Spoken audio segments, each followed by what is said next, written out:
শীত যত বাড়ছে, ইউক্রেনের জ্বালানি এবং বৈদ্যুতিক অবকাঠামো লক্ষ্য করে রাশিয়ার হামলা ততই জোরদার হচ্ছে।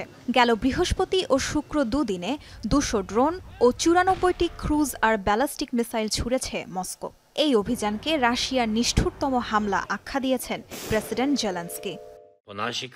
ইউক্রেনের জ্বালানি ও বিদ্যুৎ অবকাঠামো লক্ষ্য করে মস্কোর এই হামলার পরিধি ছিল ব্যাপক। শীত বাড়ার সাথে সাথে পরিকল্পিতভাবে নির্মম হামলা চালানো হয়েছে, যাতে সাধারণ মানুষের কষ্ট আরও বাড়ে। ক্ষেপণাস্ত্রগুলো নির্ভুলভাবে বিভিন্ন বৈদ্যুতিক স্থাপনায় আঘাত হেনেছে, যদিও আমাদের চৌকস সেনারা ৮১টি মিসাইল অকার্যকর করতে সক্ষম হয়েছে।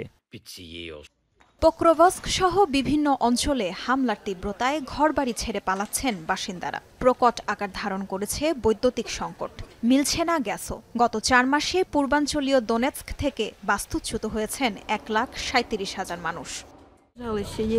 মৃত শহরে পরিণত হয়েছে পোক্রোভস্ক। এখানে আর থাকা সম্ভব না। কতদিন বিদ্যুৎ ছাড়া থাকা যায়? পরিস্থিতি ভয়াবহ। প্রতিদিন এখানে সেখানে বোমা পড়ছে। বিদ্যুৎ, গ্যাস, পানি কোনোটিই নেই। কোনো দোকান খোলা নেই। শেষ পর্যন্ত চেষ্টা করে দেখেছি, কিন্তু এখানে থাকা এখন অসম্ভব।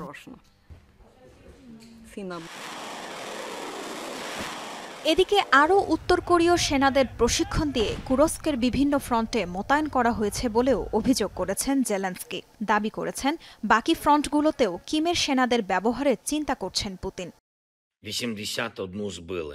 কুরস্কে আরও উত্তর কোরিয়ার সৈন্য পাঠানো হয়েছে। তাদের প্রশিক্ষণ দিয়ে আমাদের বিরুদ্ধে যুদ্ধে যোগ দেওয়ার নির্দেশ দিয়েছে মস্কো।